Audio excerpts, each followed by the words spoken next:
الرئيس السابق زين العابدين بن علي قالوا لي انه مره استدعاك لقصر قرطاج لكن انت رفضت. اي فما منها؟ اي صحيح. اي أي. اي شوف سامحني، اليوم وقتها شكون يتجرأ يرفض؟ انا رفضت.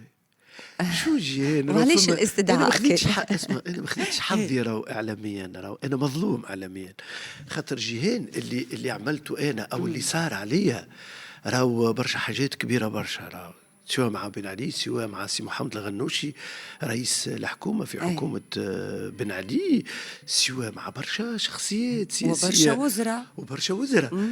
انا ما خديتش حظي، تعرف علاش؟ علاش؟ يجيبوني في الحوارات، سامحني أي جيد، أي أي.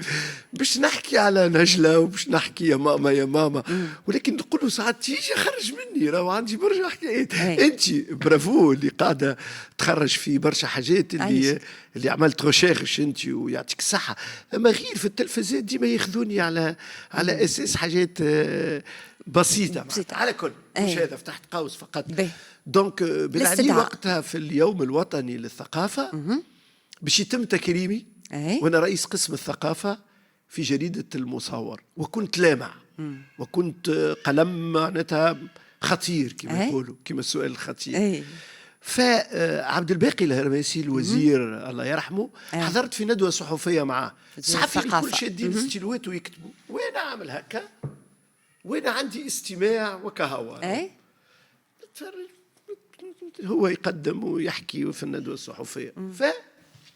وقت خرجت الجريدة عملت أنا أرتيكل مضروب بالسفود، نقولوا نحن وجهة أخرى، مش هكا وقالة ودرج تك تك تك، عملت له حاجة اللي هو يكلمني هو شخصيا، يقول لي راني كي نتفرج فيك أنت قاعد، قلت السيد الذي ما يحبش يخدم، ما يحبش يكتب، شبيه؟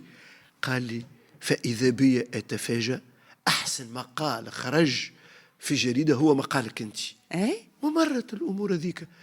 بعد يقولوا لي راهو بن علي باش يعطيك الوسام الثقافي. انا جيهان ما مشيتش للقصر. علاش؟ لم يغريك الوسام؟ لم يغريني الوسام، والله لم يغريني، وانا كنت ديما ماخذ مسافه. ما خفتش انه نرفض دعوه رئيس؟ نقول لك حاجه، يكون أنا في عنفواني في شبابي ما خفتش أمان، والله لا خفتها. معناتها قلت ما مشيتش وانسحبت، وليه وحاطين أنك باش ترفض تعلم. علمت؟ ليه ما علمتش زيادة وما مشيتش. ما ضربتلكش بعد التليفونات؟ لا ما اتصل بي حتى حد وما قلقني الحقيقة. ما قلقك حد؟ ما قلقني حتى حد.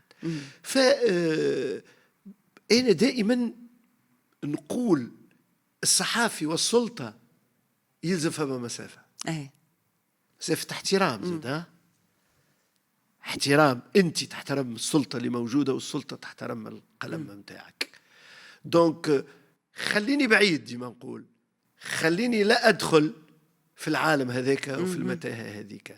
فما قبلتش الوسام هذاك وانسحبت وما مشيتش والحقيقه ما قلقني حتى. ما قلقك حتى. وقعدت نخدم في الجريده وبعد خدمت في التلفزه